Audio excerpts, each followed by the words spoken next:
something I also do is, make something that's kind of portable, something that's free. That's something that's easy to do. So I also want to show you one of the other things that I made. It's an Android app. You guys can download it too. Just makes a little beeps, right? But also, we talk about this frequency. Frequency is the rate of change, how fast or how slow the things are. So I can change the frequency of it. Make it slower, right? There you go. But now, I can make, while the frequency is the same, I can make the durations longer too, right? Oh, sorry, it's a pitch. Right? Or shorter. So, I can kind of, just a little beeping machine. But now we think about how I interface the machine with the human, right? As I said before, I like to make a music that's almost impossible to do as without the machines. So I can actually make this kind of sound, but also it could be like super fast, right? But at the same time, I can kind of go in between this notion of, I hear a pitch or I hear something else. So I hear something like I can even sing it. But something that we learn in the physics world is that if duration of the note is shorter and shorter, we lose the sense of pitch. So at one point when the sound is shorter, right? When it becomes too short, right, we do not hear the pitch. So I like this kind of like this moment of where I can experiment with this kind of almost like a physical effect, sound effect. But also something I like to do is, so what happens, is there any kind of sound that I can only make as a human, but only the machine instrument? So something I can also do is that I can do something like this. So here's the little sound. Because sound is coming out from the phone, I can actually make it speak. I just turned it off with my tongue. Sorry, guys. Give me a second. Okay. Still there. Because, right? When we speak, right, our vowels are basically, we make our mouth move, and that's what actually makes our sound like a R, A, E, O, U. So that's basically, machine trying to say R, A, E, O, U, but instead of me being a sound generator, this is the sound generator, and I'm just a processor, right? Yeah, I usually do this with when I brush my teeth, I go. Now I have to do it, right? So, this kind of stuff fascinates me, that I can actually apply something that I learned in a science book, I learned in a physics book, but perhaps if I do this, with 20 people, with 15 people, I can make a music, and that's, I think that's what music technology does for me as an artist, that it actually makes me think differently about the music. I can think about the music that I was not able to imagine as a creator when I start to use technology. Okay? For example, I wrote quite a few things for you to play, but some of the things that I have to do is use like a regular drum machine. I mean, drum machine is made so that you can actually create like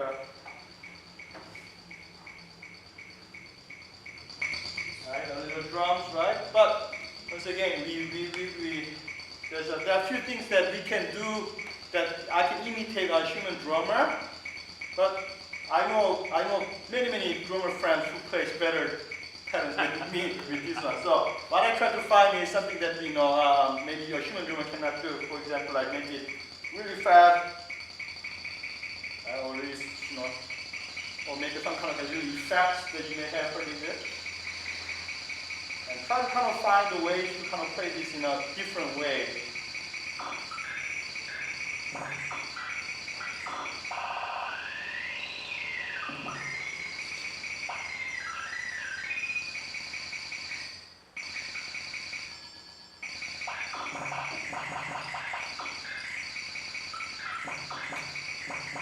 So perhaps I hear some birds, I don't know. Okay, maybe I can make a drum machine sing like a bird. You see, that kind of imagination comes from kind of playing with this. Right? So I think that's kind of things that I would like to do with the electronics. So I say all this because when we now that we are, living in a place where everything's possible, right? We want to kind of focus. Perhaps you want to find, for at least for me, something musical, something that's meaningful, that's something that nurtures my soul. And as a music student, I learned to do that using a piano. I learned to do using by going to the concert. But now we have all these accessible things, cheap things, even free things for us to play music, for us to perhaps look into the things that we cannot maybe speak in words, right? So there are a lot of possibilities, and then I think we're gonna live in a place where this becomes just like a piano. That when you want to go to music school, you may perhaps bring this instead of your trumpet, and we can audition. I mean, we are getting there. I mean, we really I think are getting there. So I'd be happy to answer any of your questions or yes. Have you made a musical electric toothbrush yet? I actually that reminds me, about 15 years ago, I actually worked with a company where they wanted to make music for the electric toothbrush, but it has to be certain length. So at 30 seconds, it's gonna stop, but instead of beeping it, it's gonna, I wrote a piece that's 30 seconds, and after 30 seconds, it changes. But I No, because I know my last one I bought has a Bluetooth setting. Yeah. So Right. But I do, so it's where we're talking about this technology meets the music. The company wanted to make a music that's 30 seconds long, and after 30 seconds, you go to next section, just to indicate the beep, beep. I don't know, the little turn of the brush. no, I'm saying you could use as you're brushing, like you've done with the controller. I actually do have a piece for electric toothbrush too. So if you've looked into 100 Strange Sounds, I have a video series of me playing regular, ordinary things like electric toothbrush, slinkies, vegetables, but that's being processed with the electronics. So you're gonna actually see a bunch of videos doing some stuff, but it becomes music, right? Yeah. Yes. I see you have a pocket operator Uh-huh. on the table. Like, what do you do with that?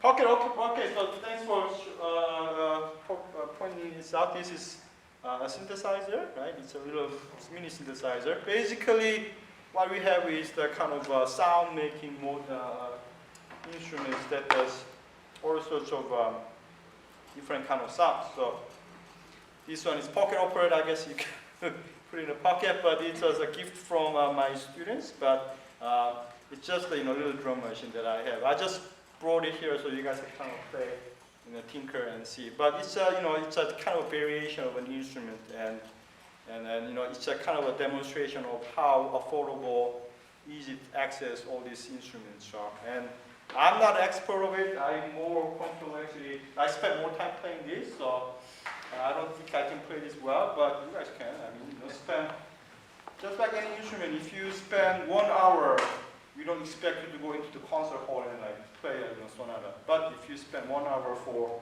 every day for 3 years, then you're gonna be good.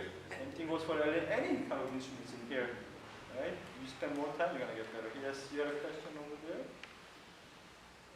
Good. Oh, I was just seeing the pocket operator as well. Yeah. So it has like a sequencer around it, like a... Oh, it has all sorts of functions. So pocket operator comes in all sorts of flavors. This one is more specialized in drums, but Cool.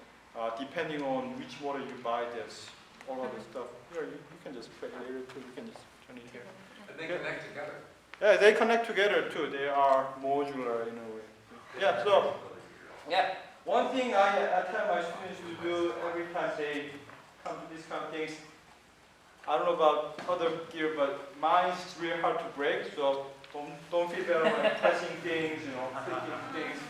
There's always this thing called undos and save buttons. So tinker, experiment, and try to find a way to make it weird, do things that's not supposed to do. That's how I learn music, and that's how I think we can learn music and a lot of things. Absolutely. Okay, good. Was it 20 minutes? Oh, yeah. Okay. Any other questions?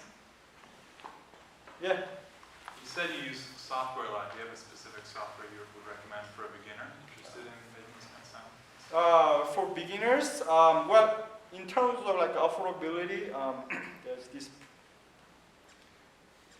program called Faust, F-A-U-S-T, and it's web-based program. So you don't even have to buy anything. You just run it on a web browser, and you can start coding music. Like 2 lines of code will make a sound, right?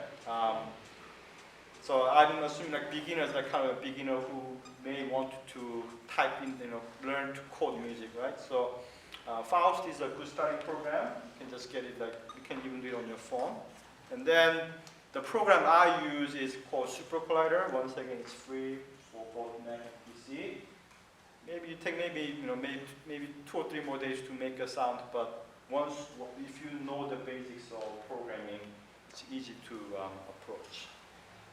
There are a bunch of like code.org, little apps that you can actually make music. I think here there's too. Yeah, this, coding music is basically writing music in numbers. Instead of writing C, D, F, G, A, you guys write 60, 62, 64. But I think if you have a musical mind, you can write the music code as well as you write the musical notations. Okay. I'm standing over a guitar over here, and I really want to bring up Run from the Future, which is Greg Aubrey and Michelle Kistner, with our next synth demonstration. Thanks to you on fire.